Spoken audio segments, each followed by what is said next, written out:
Hi everyone, this is a quick video with some tips and tricks on cleaning feed extensions as well as the tubing off feed bags once you're done a feed. So first tip is to try to do it as soon as possible and not let these extensions sit around and crud up.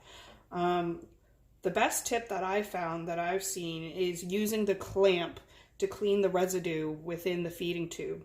So this had prunes in it. I haven't actually done anything to clean it at all, but I wanted to show you even before I rinse it how well this technique works.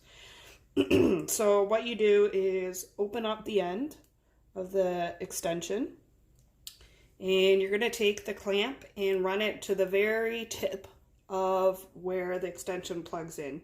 You're going to close the clamp so that it's pinching on the tubing and using your fingers to press it down even more so that it's pinching as tight as possible. Yank on this clamp and just drag it all the way down. See how this is just getting a lot of the residue out? And pulling, pulling, pulling. All the prunes are coming out, and that's just the first pass. Pretty good, right? Looking pretty clean considering it was full before. Works as well for residue too. If you go as close as you can, and I'm going to do one more pass. Again, pinch as hard as you can. These extensions are pretty sturdy. They're not going to rip on you. See how it's just gathering all this extra amount of residue as you're pulling down? Works well for milk-based products as well that tend to cling onto the tubing. Okay, so see you have a bit at the end, which you can flush out with water. So let me just clean off the sink and then I'll show you what I typically do next. Okay, so normally I would have hot soapy water in the sink. I didn't put soap in just so that you can see what's happening here. I would take a clean syringe. Sorry, give me a minute. I still have prunes in my syringe.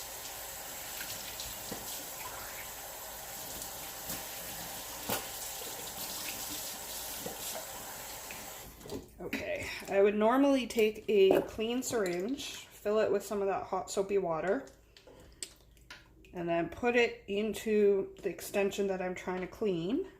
Make sure that you have the med port closed, or the other port if you're going to use the med port to plug in if you have a smaller syringe instead of a catheter. And then making sure that you hold the other end in the water so it doesn't spray you. I like to pump the hot soapy water with pressure through the tubing.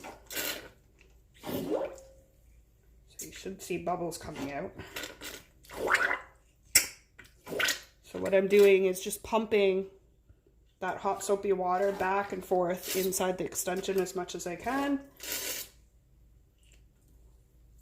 Gives that extension some turbulence of water going through. And then I would just do the pinching method one more time, and that helps get the water out as well. And then I would typically hang it up and let it drain. So see, it's pretty clean. Especially if you do it right after the feed. Another option that I've seen and tried, personally don't prefer, but I will share and post links to in case you want to try it, is these feed extension brushes. They're quite long, so they would work for 24-inch extensions as well. They have a really bristly end to them, so it can scrub inside your extension. So what you would do is just make sure your clamp is open and you can stick it all the way down into your extension and let those bristles rub the inside of your extension if you do have residue. The wire is pretty stiff, so even if you have a 24-inch extension, you should be able to push it all the way through. I've heard mixed reviews. Some people say that the brushes aren't actually good for the extension because the plastic's not meant to be rubbed up against with bristles that way. So anyways, that's an option to consider. I also find it annoying to store because it just wants to be stored long and open. So anyways, that's how you can clean extension. One of the questions that I had with a recent tutorial that I posted about feeding using a pump with a squeezy bottle is how can you clean the extensions, or sorry, the tubing off of the pump bag once you've disposed of the pump bag. Well, I would do it the same way that I normally would with a pump bag. So I would fill the squeezy bottle with hot soapy water after rinsing it and flush through the tubing as best as I can using pressure, so that the tubing is cleaned out as much as possible just with hot soapy water. And then a hack that I've figured out for being able to use a clamp the same way that you would with a feed extension is take an old extension that you're going to throw out, cut off the end, and take the extension or the clamp from it. What you can do is, see, these are the holes that the feed extension would normally go through.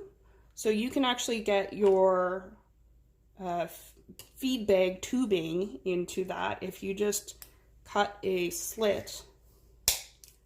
Pretty easy to do on both ends. And now you can take your feed bag cartridge extension and you can slip your tubing in the same way you would see your feed extension tubing going. So you just got to manipulate, now that you've cut it open.